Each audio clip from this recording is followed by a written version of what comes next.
Assalamualaikum everyone. So in this video we are going to do the cystic disease of the kidney. ठीक है, अब cystic disease of the kidney हमें पता है cyst क्या होता है. cyst जो होता है ना, मेनली हमारे पास epithelial lined out pocketing होती है. ठीक है, मतलब क्या होता है कि हमारे पास एक पाउच लाइक स्ट्रक्चर होता है. ठीक है, जिसके ऊपर हमारे पास एपिथेलियम प्रेजेंट होता है. ठीक है, और जो पाउच लाइक स्ट्रक्चर होता है तो वो उसमें हमारे पास फ्लूइड होता है. ठीक है, तो उसको हम सिस्ट कहते हैं. ठीक है, अच्छा, अब हमारे पास ये जो सिस्ट होती है ना, ये हमारे पास दो हो सकती हैं, दो टाइप्स हो सकती हैं. या तो कंजेनिटल हो सकता है या तो एक्वायर्ड हो सकता है. ठीक है, कॉजेज़ की अगर हम बात करें. ठीक है, अच्छा, सबसे पहले हम लोग इसकी जो बेसिक पैथोजेनेसिस है ना उसकी बात कर लेंगे. ठीक है, उसके बाद हम लोग प्रॉपरली जो हमारे पास सिंपल सिस्ट जो होते हैं और हमारे पास जो ऑटोसोमल डोमिनेंट सिस्ट वगैरह होते हैं उनको हम डिस्कस करेंगे ना.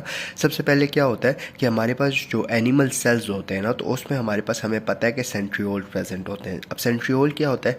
सेंट्रियोल जो होता है ना, ये मेनली हमारे पास 9 ट्रिपलेट ऑफ माइक्रोट्यूब्यूल से बना होता है. ठीक है, 9 ट्रिपलेट ऑफ माइक्रोट्यूब्यूल से मिलकर हमारे पास सेंट्रियोल बनता है. ठीक है, अब सेल में जो है ना हमारे पास जब दो सेंट्रियोल आपस में मिल जाते हैं तो उसको हम सेंट्रोसोम कहते हैं. ठीक है, अब सेंट्रोसोम से हमारे पास जो है, इस सेंट्रोसोम के माइक्रोट्यूब्यूल से हमारे पास कुछ हेयर लाइक स्ट्रक्चर्स निकलते हैं जो हमारे पास ये जो सेल का सरफेस होती है उससे हमारे पास ऐसे इवेजिनेट कर रहे होते हैं ना, तो उसको आप सीलिया कहते हो. ठीक है, तो इसको कलेक्टिवली आप कहते हो centrosome ciliary complex, centrosome ciliary complex. ठीक है, अब इस सीलिया का मेनली फंक्शन क्या होता है? सबसे पहले ये हमारे पास फॉर एग्जांपल ये हमारे पास वो हो गया बाउमिन कैप्सूल हो गई. ठीक है, ये हमारे पास ट्यूब्यूल वगैरह हो गया, प्रॉक्सिमल और डिस्टल और लूप ऑफ हेनले वगैरह हो गया. ठीक है, अब देखो यहाँ पे हमारे पास सेल हैं और ये जो सीलिया होते हैं ये मेनली हमारे पास ट्यूब्यूल के अंदर निकले होते हैं. ठीक है, अब फॉर एग्जाम्पल जब फ्लूइड इससे पास करता है, ठीक है, तो सीलिया जो होते हैं वो मूव करते हैं, ऐसे ऐसे करके मूव करते हैं. ठीक है, अब सीलिया का मेनली फंक्शन, कुछ फंक्शंस होते हैं. सबसे पहले सीलिया का ये फंक्शन होता है, ये इसका मैकेनो सेंसरी फंक्शन होता है या मैकेनो सेंसिंग फंक्शन कह लो. ठीक है, मतलब क्या होता है कि जब ये मूव करता है ना तो इसका क्या काम होता है कि ये हमारे पास मेनली कैल्शियम की रेगुलेशन करवाता है. ठीक है, कैल्शियम की इन्फ्लक्स की रेगुलेशन करवाता है. ऑब्वियसली जब हमारे पास कैल्शियम का इन्फ्लक्स मेंटेन्ड रहेगा, इफ्लक्स और इनफ्लक्स, तो हमारी बॉडी में कैल्शियम का लेवल जो है वो सेट रहेगा. ठीक है, लेकिन अगर हमारे पास इस मैकेनो सेंसिंग जो फंक्शन है ये डिसरेगुलेट हो जाएगा तो अल्टीमेटली क्या होगा कि बॉडी में कैल्शियम का लेवल, इंट्रासेलुलर कैल्शियम का लेवल ज़्यादा हो जाएगा. अल्टीमेटली जो है बंदा सिस्ट फॉर्मेशन की तरफ चला जाएगा.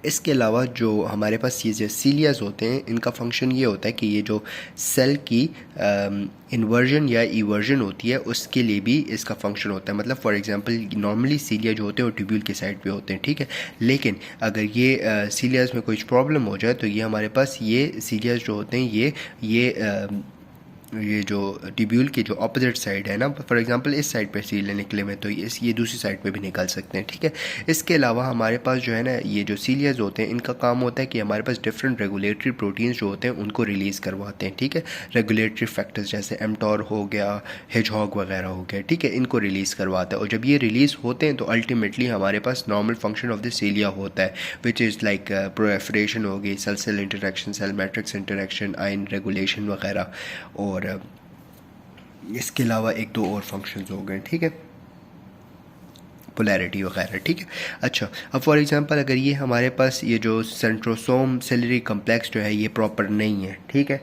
तो अल्टीमेटली क्या होगा कि हमारे पास ये जितने भी प्रोसेसेस थे ये प्रॉपर नहीं होंगे. अल्टीमेटली हमारे पास सिस्ट बन जाएगा. इसको हम लोग प्रॉपरली इस पैथोजेनेसिस को जब हम पॉलीसिस्टिक किडनी डिजीज़ पढ़ेंगे तो इस पैथोजेनेसिस को हम लोग प्रॉपर भी डिस्कस कर लेंगे दोबारा से. ठीक है, अब हम आते हैं सिंपल सिस्ट पे. सिंपल सिस्ट जो होता है ना मेनली आपका सिस्ट होता है, मतलब आउट पॉकेटिंग होती है. ठीक है, लाइन बाय एपिथेलियम. ठीक है, इसका साइज़ जो होता है तकरीबन 1 to 5 सेंटीमीटर तक होता है, इससे ज़्यादा नहीं होता. ठीक है, और इसमें फ्लूइड फिल्ड होते हैं. ठीक है, और क्लियर फ्लूइड होता है मेनली इसके अंदर. ठीक है, अब हम आते हैं हमारे पास ये जो पेपर में क्वेश्चन आ सकता है कि जो सिस्ट और ट्यूमर है ना इसमें डिफरेंस क्या होता है. ये जो सिंपल सिस्ट होता है ना, तो सिस्ट जो होता है ये मेनली आपका इसका स्मूथ सर्फेसेज होती हैं सिस्ट की. ठीक है, इसके अलावा इसके अंदर फ्लूइड होता है, मतलब ये फ्लूइड रिलीज़ करता है और ये एवॉस्कुलर होता है. जबकि ट्यूमर जो होता है वो स्मूथ नहीं होता, वो उसमें वेसल्स होती हैं और वो फ्लूइड प्रोड्यूस नहीं करता है मेनली. ठीक है, अच्छा, अब हम आते हैं ऑटोसोमल डोमिनेंट सिस्टिक डिजीज़. ठीक है, ऑटोसोमल डोमिनेंट सिस्टिक डिजीज़ में जो हमारे पास डिजीज़ आती है वो पॉलीसिस्टिक किडनी डिजीज़ आ जाती है. ठीक है, पैथोजेनेसिस तो मैं ऑलरेडी ऊपर से बता भी चुका हूँ शुरू में ना, कि हमारे पास क्या होता है कि क्या हो रहा था कि हमारे पास सेंट्रोसोम सिलरी कॉम्प्लेक्स था, उस सीलियस थे। सीलियस का काम क्या था? मैकेनोसेंसिंग फंक्शन था जो कैल्शियम के इन्फ्लक्स को रेगुलेट कर रहे थे, ठीक है। इसके अलावा हमारे पास inversion and reversion of cells का फंक्शन था। इसके अलावा रेगुलेटरी जो प्रोटीन्स होते हैं, डेवलपमेंटल प्रोटीन्स फैक्टर्स जो होते हैं, उनको भी रिलीज़ करवाता है, जिसमें एमटोर और हेजॉग वगैरह आ जाता है, ठीक है। तो ये फंक्शंस हो गए, ठीक है।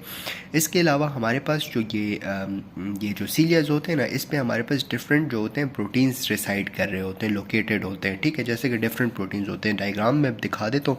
जैसे पोलीसिस्टिन 1 हो गया, पोलीसिस्टिन 2 हो गया, इसके अलावा पोलीडेक्टिन, फाइब्रोसिस्टिन वगैरह हो गया, नेफ्रोसिस्टिन हो गया, BBS प्रोटीन्स हो गई, इसके अलावा FT1 वगैरह हो गया, ठीक है। तो अब ये जो प्रोटीन्स होते हैं ना, तो इन हर प्रोटीन के अपने फंक्शंस होते हैं, ठीक है।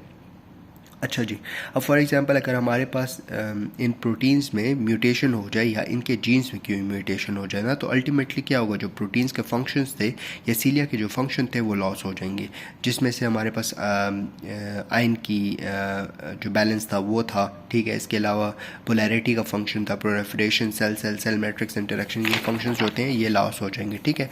तो जब ये फंक्शन लॉस हो जाएंगे, ठीक है, तो बंदे में पॉलीसिस्टिक किडनी डिजीज़ हो जाएगा, ठीक है। अब सबसे पहले हमारे पास आता है PKD1। PKD1 जीन जो होता है ना, ये हमारे पास मेनली रेगुलेटरी जीन होता है फॉर पोलीसिस्टिन 1 प्रोटीन, ठीक है। अगर PKD1 जीन में म्यूटेशन हो जाए तो ऑब्वियसली हमारे पास जो पोलीसिस्टिन 1 है वो भी नहीं बनेगा, और जब वो नहीं बनेगा तो ऑब्वियसली क्या होगा कि हमारे पास ये जो मैकेनोसेंसिंग फंक्शन था ये लॉस हो जाएगा, और जो कैल्शियम वगैरह के रेगुलेशंस हो रही थी और इन्वर्जन और रिवर्जन ऑफ सीलियस हो रहे थे, इसके अलावा रेगुलेटरी प्रोटीन्स जो रिलीज़ हो रहे थे वो नहीं होगा, अल्टीमेटली क्या होगा, सिस्ट बन जाएंगे। इसके अलावा PKD2 जीन जो होता है, अगर उसमें म्यूटेशन हो जाए तो ऑब्वियसली हमारे पास जो पोलीसिस्टिन 2 है वो नहीं बनेगा, और वो नहीं बनेगा तो ऑब्वियसली सेम चीज़ें होंगी, कैल्शियम डिसरेगुलेशंस हो जाएंगी, और सेम हमारे पास क्या होगा कि बंदे में हमारे पास पॉलीसिस्टिक किडनी सिस्ट बन जाएंगे, पॉलीसिस्ट, ठीक है। अब मॉर्फोलॉजी की अगर आप बात करो ना, तो मॉर्फोलॉजी में क्या होता है कि किडनी में हमारे पास बहुत ज़्यादा सिस्ट बनना शुरू हो जाते हैं। तो किडनी का साइज़ जो होता है वो तकरीबन साइज़ जो होता है वो बहुत बड़ा होता है, और वेट जो होता है वो तकरीबन 4 kg तक पहुंच जाता है, ठीक है।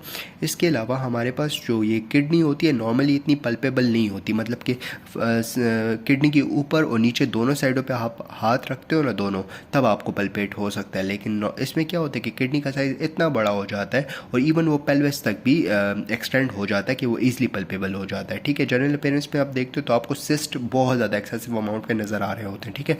माइक्रोस्कोपिकली जब आप देखते हो तो सिस्ट जो होते हैं वो हमारे पास इवन लाइक किसी भी नेफ्रॉन के किसी भी पोर्शन में प्रोड्यूस हो सकते हैं, लाइक ट्यूब्यूल्स में, कलेक्टिंग डक्ट वगैरह हर जगह पे प्रोड्यूस हो सकते हैं, ठीक है। लेकिन अगर ये हमारे पास बॉमन कैप्सूल की जगह पे बनेंगे ना ये सिस्ट, ठीक है, तो बॉमन कैप्सूल में हमारे पास जो होते हैं टफ ऑफ कैपिलरीज होते हैं, और टफ ऑफ कैपिलरीज जब ऑब्वियसली वहाँ पर हमारे पास जोर पड़ेगा तो हमारे पास ब्लीडिंग होगी, और ब्लीडिंग की वजह से वो जो ब्लड होगा वो हमारे पास सिस्ट में चला जाएगा, तो वो सिस्ट जो होंगी वो हेमोरेजिक होंगी, मतलब उसमें ब्लीडिंग का सामान प्रेजेंट होगा, ठीक है।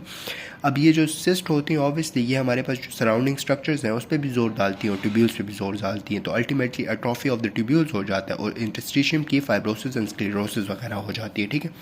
अच्छा, इसके बाद हम लोग आते हैं क्लिनिकल फीचर्स पे। तो क्लिनिकल फीचर्स में हमारे पास जो फ्लैंक रीजन होता है उसमें पेन होता है, इसके अलावा इंटरमिटेंट हेमोचूरियाज होते हैं, मतलब कभी यूरिन में ब्लड आ रहा होता है कभी नहीं आ रहा होता है, लेकिन इतना कोई प्रोमिनेंट फीचर नहीं होता है। इसके अलावा पेन होता है, ओलिगोयूरिया वगैरह होता है।